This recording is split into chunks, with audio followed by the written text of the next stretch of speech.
sendo já transmitida, né, Sabrina? A partir de agora, estamos notando apenas a falta do desembargador Fayad, né? Está de férias ou não? Não, presidente, né? Eu já admiti o desembargador Wilson Fayad, acredito que seja algum problema na internet dele, que está processando, está ingressando. Ah, certo, ok. Então ele entra agora mesmo, né? Então eu declaro aberta. Oi, doutor Zé Décio, boa tarde, tá bom? Eu me atrasei um pouco, porque eu tive problema com o sinal. Ah, certo, está acontecendo muito. Então, eu declaro aberta a presente sessão ordinária do Conselho Superior da Magistratura, e como não há pedido de sustentação, né, Sabrina? Não, né? Não há pedido, não há. Nossa sessão hoje deve ser breve, porque tem poucos processos na pauta também. E anuncio já o número 1 da adiada, recurso administrativo... Presidente, só pela ordem, eu estou vendo o doutor José Décio aí. Eu estou com vista do número 2, que são embargo de declaração no recurso administrativo, relator até o desembargador Luiz Cláudio. Como eu não concluí o estudo, eu estive atarefado demais nesses últimos dias, estava entregando a presidência do Tribunal Regional Eleitoral e tive vários afazeres, e, lamentavelmente, eu não concluí o estudo desse processo, eu vou deixar para julgar na próxima sessão. Compreensível, desembargador Leandro, muito compreensível, né, desembargador doutor Zé Décio? Aí na próxima a gente... Totalmente, até ele é digno de parabéns, porque fez uma belíssima cerimônia, a convite da minha amiga desembargadora Amélia, que aproveito a oportunidade de parabenizar o desembargador Leandro Crispim e agradeço a gentileza dele, o jeito carinhoso, porque realmente tempo para mim é muito curto. Eu agradeço a missão para me retirar. Então, fica à vontade, doutor Zé Décio. Muito obrigado. Doutor Zé Décio. Obrigado, boa tarde. Um abraço, Décio. Boa tarde. Abraço, até logo. Então, o 2 fica adiado. O 1, eu consulto o desembargador Nicomedes, que está com vista da cidade ocidental, se vai julgar, desembargador Nicomedes. Vou julgar sim, presidente. Essa questão aí, eu pedi vista, porque lá atrás, quando eu era membro do Conselho, eu dei um efeito suspensivo, porque alguns detalhes me chamaram a atenção. Mas eu queria saber os motivos, né? E não tem mais nenhuma dúvida em acompanhar o relator, a exemplo do que os outros fizeram. Realmente não há nada que possa ser feito. Eu acompanho o relator. Então, os demais já haviam acompanhado, então, por unanimidade, nos termos do voto do eminente relator, recurso desprovido. Eu consto aí nosso impedimento, continua prevalecendo. Pauta do dia. Número 1, desembargador Maria das Graças Carneiro Reck é a relatora, é um recurso administrativo. Pedro Barbosa dos Santos, filho, advogado, corregedor-geral da Justiça do Estado de Goiás, é o recorrido. Com a palavra, a eminente relatora. Não tem sustentação, desembargador, só o julgamento. Vou rápido, esse aqui já é recorrente, é um recurso administrativo do Pedro, né, contra a decisão prolatada pelo Corregedor-Geral de Justiça, à época, o desembargador Crisleu, que determinou o arquivamento da reclamação disciplinar juizada pelo requerente em desfavor do juiz de direito Jonir Leal de Souza, atuante da primeira vara civil da comarca de Aparecida de Goiânia, sob o fundamento de que o ato praticado possui natureza jurisdicional, bem como não há excesso de prazo por meio de desídia dolosa do magistrado, não havendo demonstração pelo peticionário da ocorrência de irregularidade correicional. Essa reclamação, ela adveio por conta de uma decisão proferida por esse juiz em uma busca e apreensão, onde ele concedeu a liminar. Oi. Desculpa interromper Vossa Excelência, senadora Reca. Assim, esse colegiado já formou entendimento numa vez anterior, eu acho que Vossa Excelência não estava aqui. Foi relatora. Foi relatora, né? Sim, porque aí é como se trata de possível, suposta reclamação que pode descambar para a intenção da recorrente é isso, de seguir com o procedimento e, quiçá, até um processo, um PAD contra o juiz, nesses casos não se aplica aquela previsão de que a competência é desse colegiado, e sim do órgão especial, porque o órgão especial que pode abrir PAD ou não contra o juiz, né? Pois é, mas aí, o que aconteceu aqui? Houve o recurso, aí, peraí, deixa eu seguir aqui. Remetido ao órgão especial, o desembargador João Valdec despachou. Aí, remeteu para o conselho. Aí, o conselho veio para o conselho. Eu fiquei até em dúvida em relação a esse processo, porque aquele que eu julguei foi em relação a Camapum, lembra, Rosana Camapum? Isso, lembro. E a gente analisou aqui. Como a gente tinha analisado aqui, eu falei, não, então eu vou então julgar. Mas se Vossa Excelência entender que é do órgão especial... Não, aí houve um equívoco, né, certamente, do eminente desembargador Valdec, porque a assessoria dele, ele deve ter visto só a letra fria lá do regimento, da resolução antiga, mas nesse caso nós não podemos, né, colegas? Não tem, né? Como é que faz? Senhor presidente, tem a resolução do CNJ, a resolução 135. Isso. O órgão especial é afetado para deliberar sobre a matéria. Isso. Sobrepõe, inclusive, a nossa norma, e por isso que então, nós temos que fazer essa análise. Então, ele se equivocou, eu vou conversar com ele, desembargadora Reck, pode devolver para ele, dar um despacho, se quiser fazer em nome do colegiado, pode fazer, se quiser fazer individualmente, pode fazer. Eu vou conversar com ele, esclarecer para ele, tenho certeza que ele vai entender, viu, desembargadora Reck?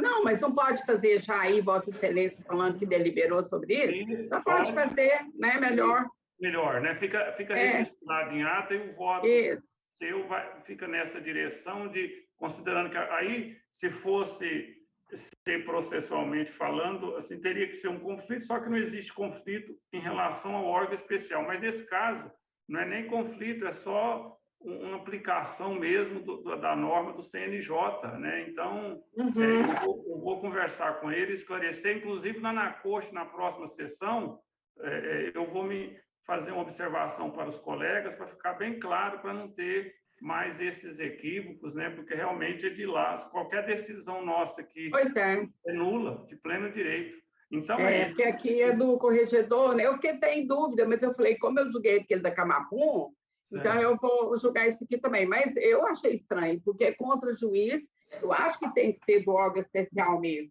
Isso. Então, aí, Sabrina, o voto fica, se os colegas também assim pensarem, né, logicamente, declinado da competência para o órgão especial com base na resolução 135 do CNJ, tá? Que fala que a competência para esse tipo de procedimento é de competência do COST, atribuição da COST do órgão especial, viu, sabe? Todos de acordo, colegas?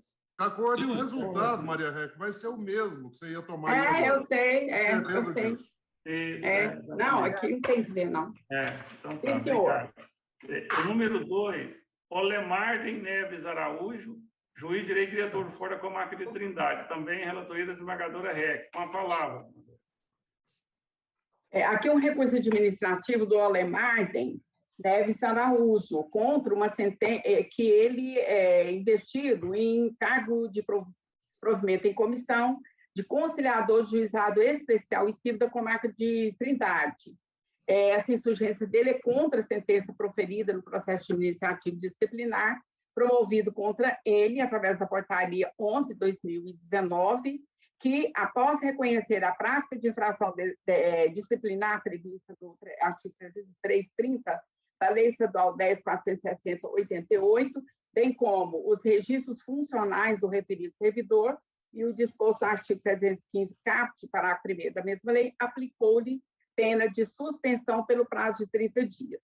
Bom, esse processo administrativo foi instaurado em desfavor do recorrente por a referida portaria, visando apurar ilícitos disciplinares previstos no 303, 13.30.54, que é faltar na verdade no exercício de suas funções por malícia ou boa-fé, trabalhar mal intencionalmente ou por negligência, e, em tese, crime contra a administração pública, de usurpação de função pública, previsto no 328 do Código Penal. Esse procedimento deu em razão de uma representação formulada pela dona Janete Marques, que relatou ser parte numa ação de divórcio litigioso em trâmite na terceira vara civil, Família e Sucessões da Comarca de Trindade, e que seu cônjuge ajuizou outra ação de divórcio litigioso com pedidos conexos por dependência aos autos principais. A representante relatou que Olemarden é servidor do juizado, interferiu no andamento processual da ação de divórcio litigioso, em cuja oportunidade se apresentou como se fosse autoridade judicial, tentando de modo inadequado persuadi-la. Diz que no dia 17 de fevereiro de 2019, por meio de ligação telefônica, foi intimado para participar de uma reunião prévia à audiência de conciliação dos referidos autos, na qual seria dispensada a presença de advogado por tratar de ato informal. Relatou que, em 18 de fevereiro de 2019, durante a referida reunião realizada no Fórum da Comarca de Trindade, Olemarden se apresentou como juiz instrutor, declarou que o ato estava sendo gravado e relatou com minúcias informações pessoais, processuais e fiscais da parte. Ainda registrou que Olemarden teria afirmado que a reunião fora designada a pedido de seu cônjuge, que é dessa da Janete, e por deferência pelo policial militar Seabra, pastor do processado, como uma forma de auxílio em eventual composição civil em ação de divórcio. Por fim, afirmou que ficou receosa em razão de ter sido chamada por um juiz, que era amigo do pastor, de seu ex-cônjuge, e hesitou pela tramitação processual, assim como se sentiu prejudicada processualmente pelo fato de que seu processo está paralisado e, em contrapartida, o processo em dependência está tramitando, inclusive com audiência designada. Bom, então, foi instaurada essa portaria, houve a nomeação de comissão processante, procedeu-se o interrogatório do processado, houve ouvida de testemunha, e após veio o relatório final, né, pela comissão processante, que concluiu pelo afastamento da aplicação de pena disciplinar em razão da ausência de certeza da prática das transgressões disciplinares. Veio o histórico, né, aquela certidão de histórico funcional do recorrente, e a decisão da juíza foi realmente, concluiu que restou demonstrado que o processado trabalhou mal intencionalmente, incorrendo em transgressão disciplinar.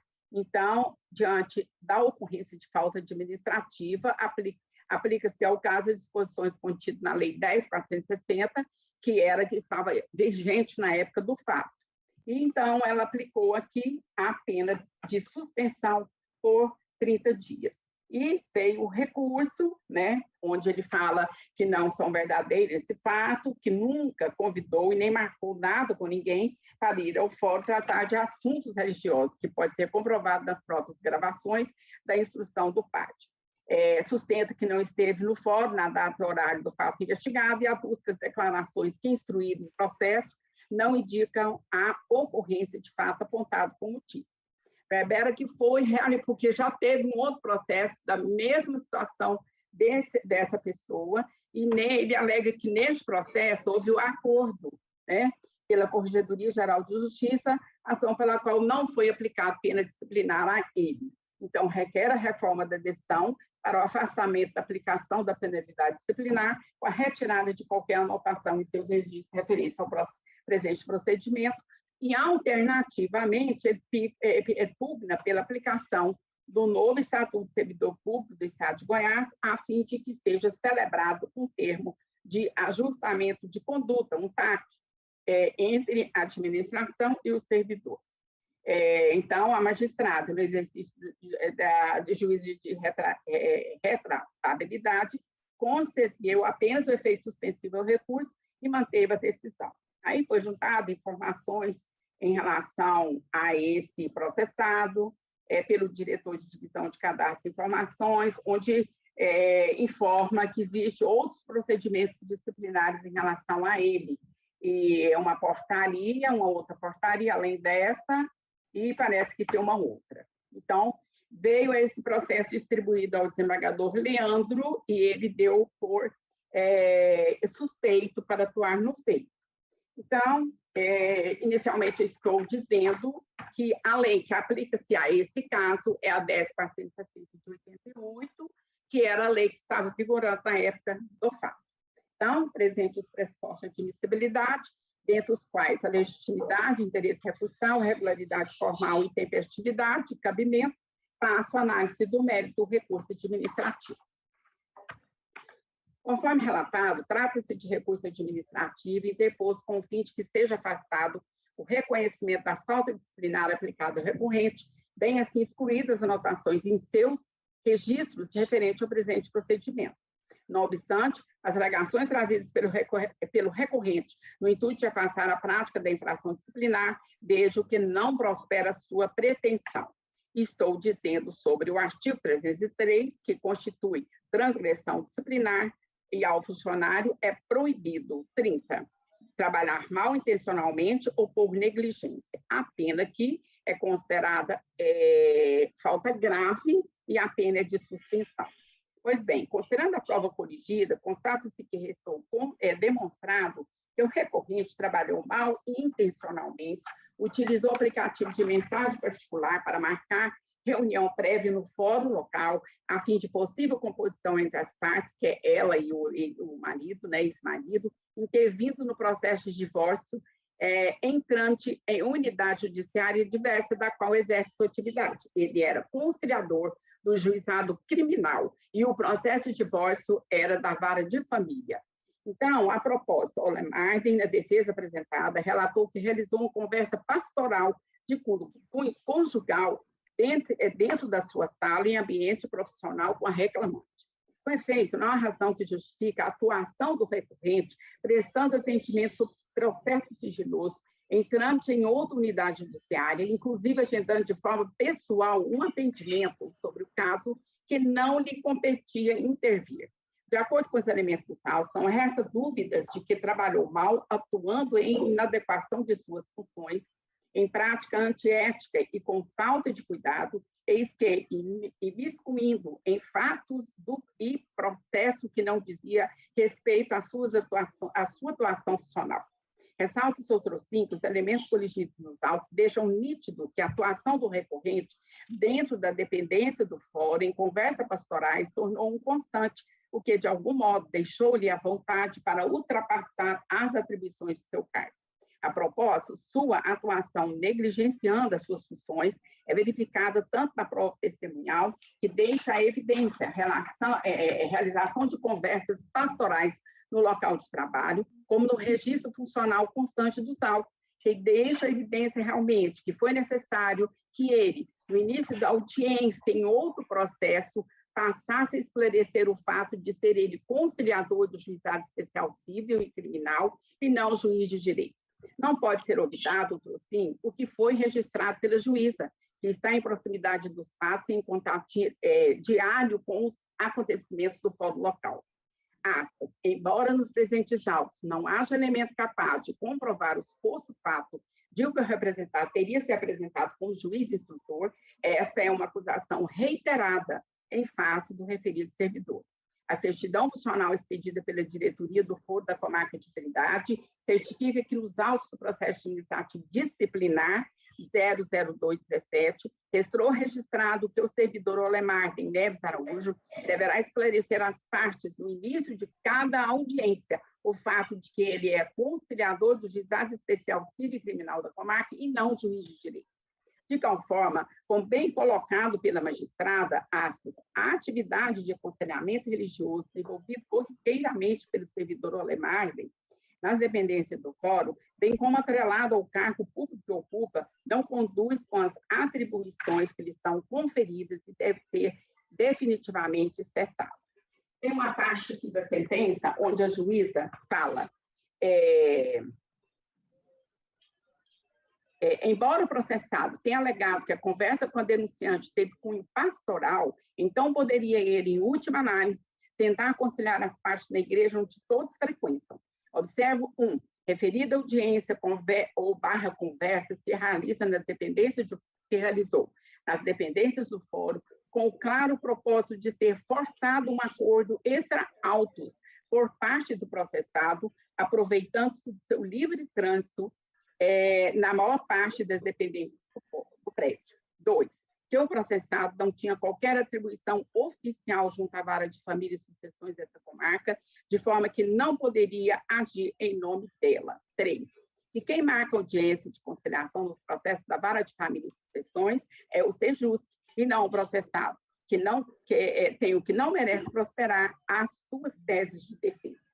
Então, aqui, eu interfrise-se que o recorrente reconheceu que utiliza o seu cargo para realizar atendimentos religiosos nas dependências do Gabinete do Juizado Especial Civil e Criminal da comarca. Destaque, entendo que agiu com a sexta magistrada ao reconhecer a prática disciplinar por parte do recorrente. A penação mostra-se adequada, uma vez que, tendo em conta as circunstâncias do caso, considerando a conduta relevante e de gravidade acentuada, deve ser mantida, então, a decisão singular que reconheceu a prática da infração do artigo 330 da Lei Estadual 10.460, bem como aplicou a pena de suspensão ao recorrente pelo prazo de 30 dias, com base em 315, parágrafo 1º da Lei 10.460. Quanto ao pedido aqui alternativo de aplicação do novo Estatuto do Servidor Público do Estado de Goiás, a fim de que seja celebrado o termo de ajustamento de conduta, um TAC, entre a administração e o servidor, indefiro, tem de vista que não se aplica ao recorrente a Lei 20.756 de 2020, considerando que o seu artigo 283 foi expresso ao dizer os processos administrativos iniciados antes da vigência desta lei rejeição pela legislação anterior. Eu quero completar aqui a respeito dessa questão, que eu entrei nos depoimentos, inclusive dessa dona Janete, e ela alega que realmente ele fez uma reunião com ela lá no fórum, que ela inicialmente pensou que seria um acordo que ele iria propor em relação a essa separação com o marido dela, mas, no dizer dela, ele queria forçar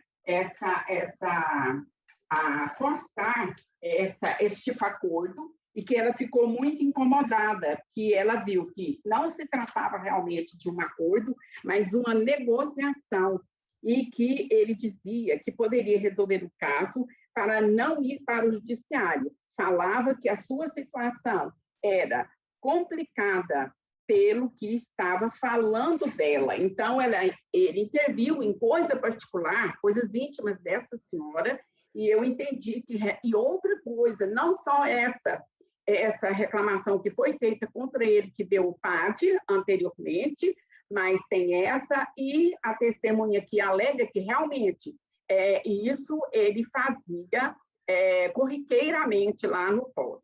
Eu entendi que a conduta realmente extrapolou as funções dele como conciliador.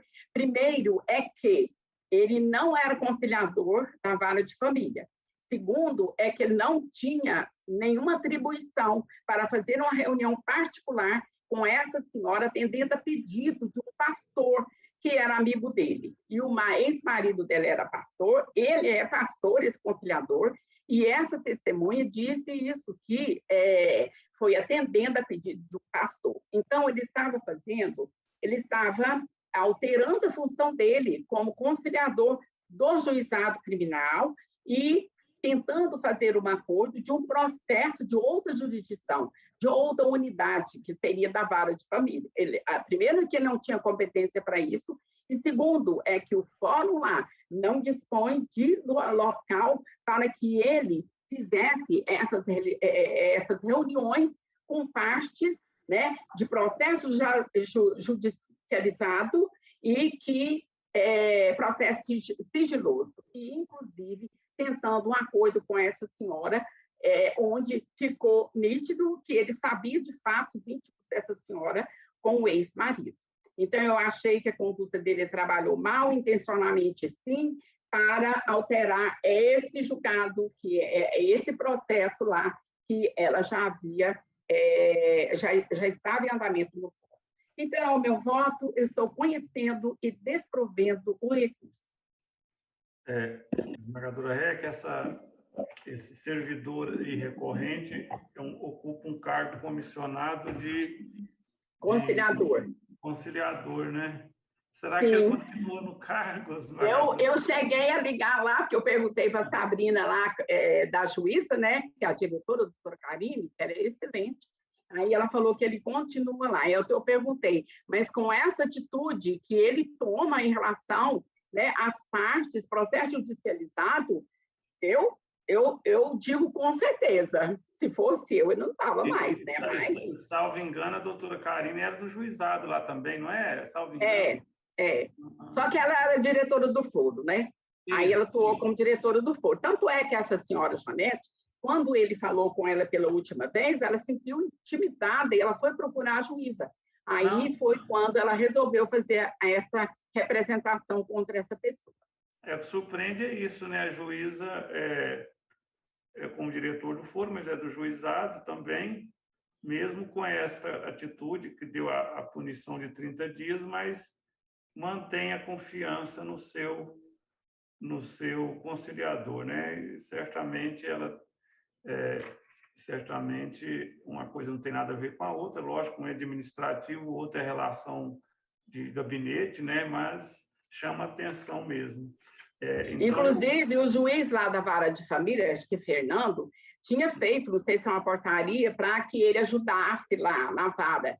E a corregedoria, quando tomou conhecimento, mandou ele revogar esse ato imediatamente. Porque eu acho que o servidor, ele tem que trabalhar naquilo que ele é designado, conciliador. Ele vai fazer o quê? Marca audiência no Sejusc e ele vai fazer a conciliação. Agora, pegar a parte de um processo de uma vara de família para tentar fazer um acordo extra-autos e ainda falando de coisa pessoal, não, eu sinceramente, acho que o juiz agiu muito bem. Certo, exatamente. Então, desembargador Gerson. Pelo que eu percebi, senhor presidente, ao Olemarden faltou ética profissional, faltou ética religiosa, confundindo todas as suas atribuições. E eu vejo que a desembargadora Maria das Graças Carneiro Reck, como sempre, analisou judiciosamente toda a prova amalgamada aqui nesse recurso administrativo. E eu não tenho dúvida alguma, senhor presidente, em acompanhá-la. Pois não. Desembargador Nicomedes. Está sem som, desembargador, está sem som. Eu vou acompanhar a relatora. Eu ouvi atentamente o relato, né? Vou acompanhar, sem dúvida. Certo. Boa tarde, desembargador Fayad. Boa tarde. Eu queria justificar a demora para entrar no sistema. Estou aqui no gabinete, mas a internet não funcionou. Eu preciso chamar o pessoal da informática. Por isso, eu justifico o atraso. Mas chegou a tempo ainda, viu, desembargador Fayad? Como vota, desembargador? Acompanhe a ilustre relatora, senhor presidente. Pois não. Desembargador Fernando. Mesmo voto, senhor presidente. Desembargador Zacarias.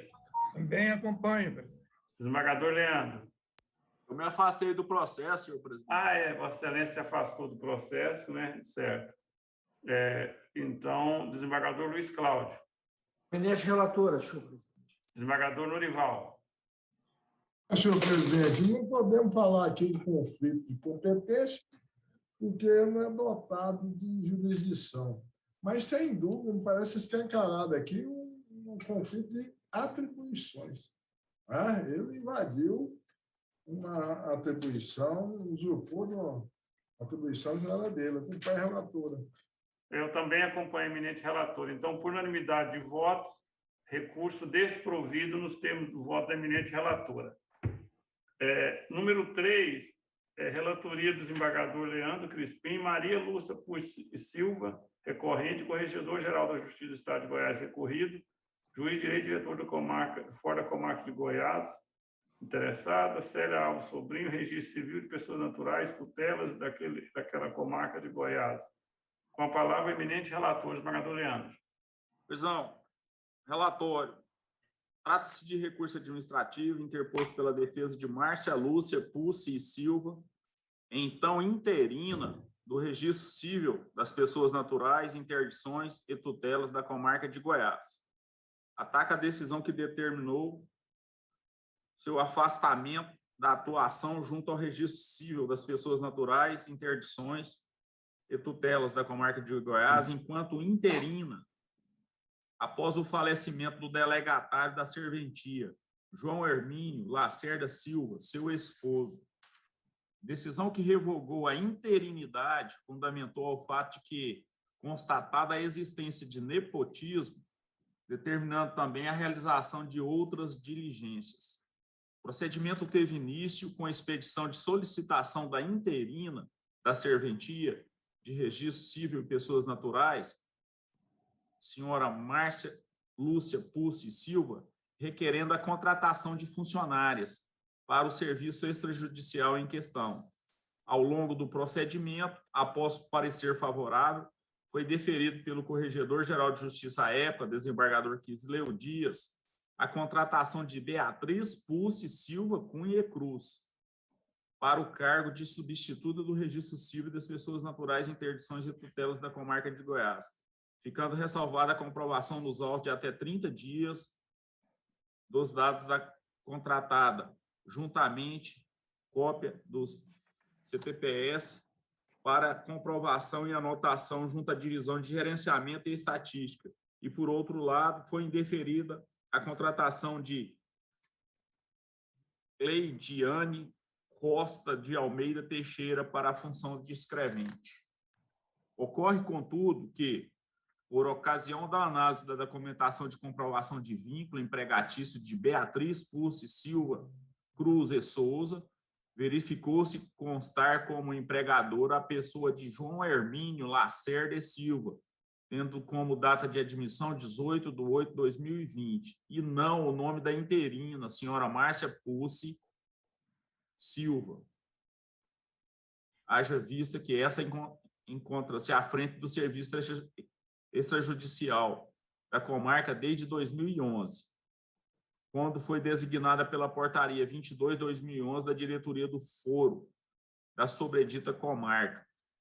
Em razão disso, observou-se que Beatriz é filha do senhor João Hermínio e de Márcia Lúcia Pucci, tendo esta sido designada para responder precariamente e interinamente pela serventia em questão em decorrência da vacância pelo falecimento do delegatário João Hermínio, seu esposo. Desta forma, tendo em vista que a atual interina do referido serviço extrajudicial era casada com o antigo delegatário à época de seu falecimento, considerou-se que restou caracterizada situação de nepotismo, que é vedado pela súmula vinculante 13, bem como pelo provimento 77/2018 do CNJ. Além disso, considerando que o fato de constar o nome do delegatário falecido nos documentos da serventia caracteriza-se falta grave cometida pela interina, senhora Márcia Lúcia Pucci Silva, a qual competia, após o ato designatório, providenciar a regularização do cadastro funcional dos referidos serviços judiciais junto aos órgãos administrativos e também a informação advinda da inspetoria realizada, denotando a existência de diferença de recolhimento a menor a título de Fundesp e taxas judiciárias. Com tudo isso, adveio o parecer da assessoria correcional, judicial e extrajudicial da Corregedoria Geral de Justiça, manifestando pela notificação da interina para tomar providência e regularização cadastral. Além disso, tornou sem efeito a autorização da contratação de Beatriz Pucci Silva Cunha e Cruz para o cargo de substituta. Bem assim, manifestou-se pelo afastamento de Márcia Lúcia Pucci Silva da interinidade, pela quebra da confiança na ausência de informações. Referido parecer teve aquiescência do juiz auxiliar, Dr. Algomiro Carvalho Neto, e daí adveio a decisão do Corregedor-Geral de Justiça, desembargador Quisleu Dias, que, dentre outras determinações, revogou a Portaria 22/2011, com o consequente afastamento da interina do Registro Civil Pessoas Naturais e Interdições. Foram postos embargos, os quais foram negados, sobreveio a edição de portaria pelo senhor Corregedor-Geral de Justiça, designando Célia Alves Sobrinho para responder interinamente pela função. Na consequência, houve reclamação extrajudicial da hora recorrente acerca das irregularidades praticadas.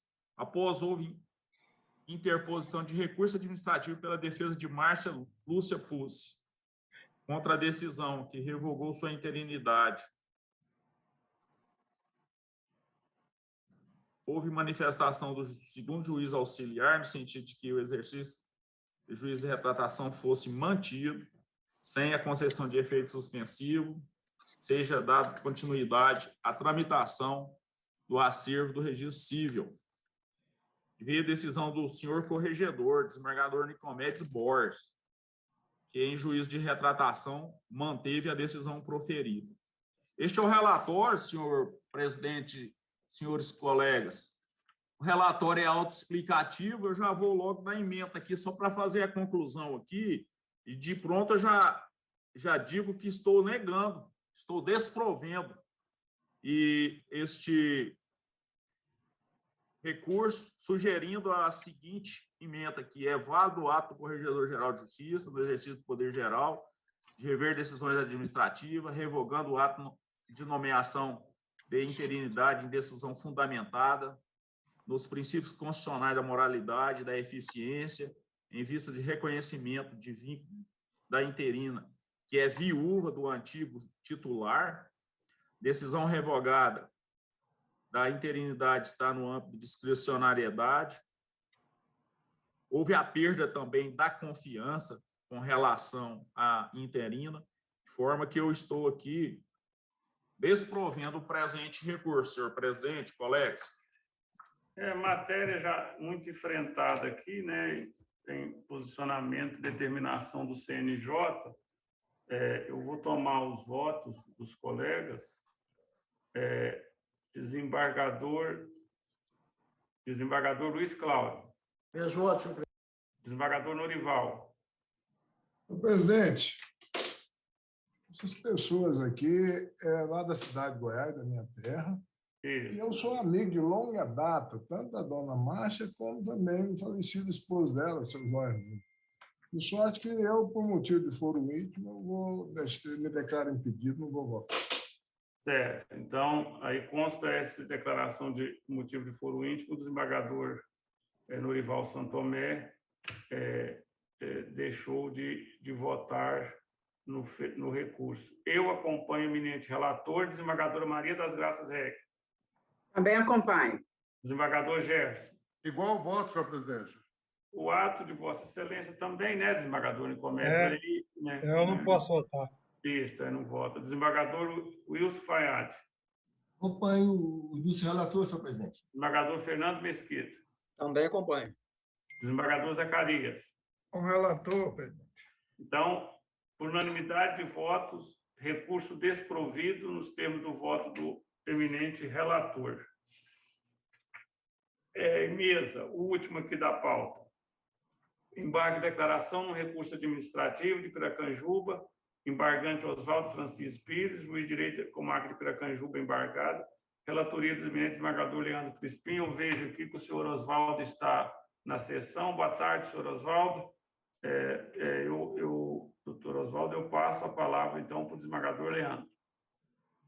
Presidente, esse caso aqui até o senhor ficou com vista para dar uma reanalisada acerca da minha decisão. Ele sofreu uma repreensão em razão de um processo disciplinar, ele estava preocupado com essa situação, mas aqui reanálise de tema já decidido, não visualizo nenhuma obscuridade, ambiguidade ou contradição, de maneira que, muito sucintamente, eu estou desprovendo esses embargos, senhor presidente. O eminente relator está entendendo que não tem nenhuma daquelas hipóteses, né, previstas para os embargos de declaração e está rejeitando. Desembargador Luiz Cláudio. Meus votos, senhor presidente. Desembargador Norival. Meus votos, senhor presidente. Eu também acompanho. Desembargadora Reck. Também acompanho. Desembargador Gerson. Acompanho também, presidente. Desembargador Nicomedes. Com o relator. Desembargador Fayad. Acompanho o relator, senhor presidente. Desembargador Fernando Mesquita. Mesmo voto, senhor presidente. Desembargador Zacarias. Com o relator. Então, nos termos do voto do eminente relator, os embargos de declaração rejeitados.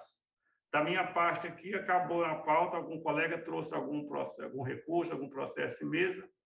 Não tem.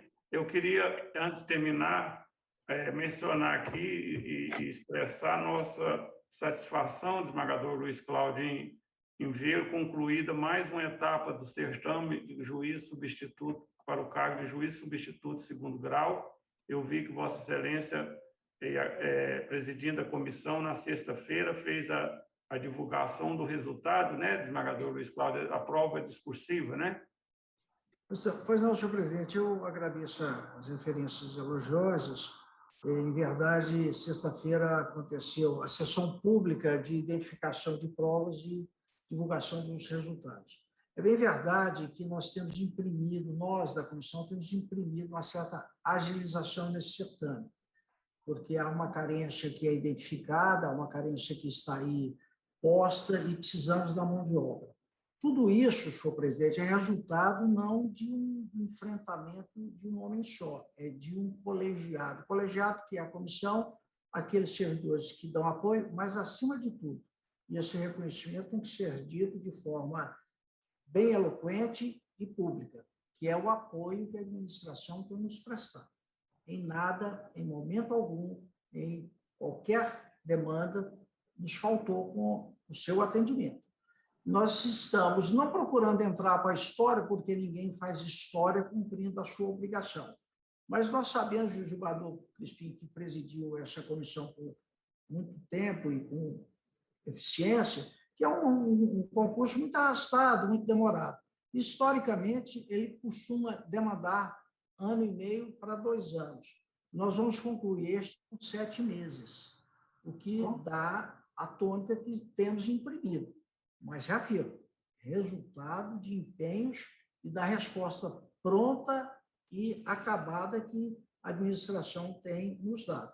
Então, fica aqui de público não o pedido de reconhecimento, não há necessidade, mas do meu dizer a Vossa Excelência dos agradecimentos e da pronta participação da administração neste evento de apuração dos nomes a serem trazidos para o Judiciário Goiano. Muito obrigado, desembargador Luiz Cláudio.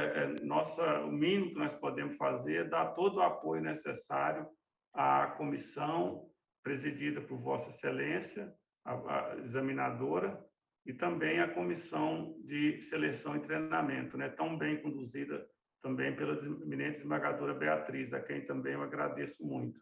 E aí, desembargador Luiz Cláudio, foram selecionados para correção das provas de sentença, da prova de sentença. Quantos candidatos, desembargador? 152 foram aprovados na prova discursiva e estão habilitados a terem a prova de sentença avaliada. E, para encurtar ainda mais a avaliação que se dará em desdobramento das fases seguintes, concomitantemente a essa correção que vamos inaugurar a partir de hoje, nós vamos processualizar os eventuais recursos. Faremos de forma confluída e, ao final, teremos os resultados que já estão habilitados e o julgamento dos recursos daqueles que não conseguiram a nota mínima e estão se insurgindo. Faremos de forma tal que, encerrada essa etapa, passaremos para o psicotécnico e a prova oral. Isso é muito importante, essa agilidade, porque, como já foi divulgado, né, todos nós sabemos, daqui em pouco tempo o tribunal vai aumentar a sua composição, mais juízes de primeiro grau virão para o tribunal, logicamente, e esse número vai amenizar, o número que for aprovado, vai amenizar essa necessidade do primeiro grau, né? Vai dar tudo certo e vai ser, tudo indica, lógico, porque o projeto de lei ficou para 15 de dezembro, a vigência, então, essa turma aí que vai ser aprovada, certamente já estará em atividade já com alguns meses antes da saída de uma nova leva de colegas de primeiro grau, de entrância final, né, para o tribunal. Meus agradecimentos, viu, meu prezado amigo desembargador Luiz Cláudio. Tá? Presidente, o nosso propósito é bem servido. Se não conseguimos fazê-lo, é por deficiência pessoal, mas temos aí todos os instrumentos possíveis. E apenas para informar os colegas, que é um dado que pode ou não se concretizar, mas lidamos com essa expectativa, o número de aprovados e de convocados é de 52, que é o número de juízes substitutos. Mas nós temos uma expectativa de aprovados em torno de 80. Isso vai dar para as futuras vagas ou as movimentações um estoque de mão de obra. E não precisaríamos já de imediato abrir um novo certame, porque teremos estoque. É uma previsão que pode ou não se concretizar, como já dito, mas lidamos com esse número que muito atenderá a demanda aqui e os déficits que estão surgindo. Obrigado, senhor presidente. Eu, particularmente, torço muito para que ela se confirme, essa previsão, lógico, como Vossa Excelência mencionou, vai depender das avaliações.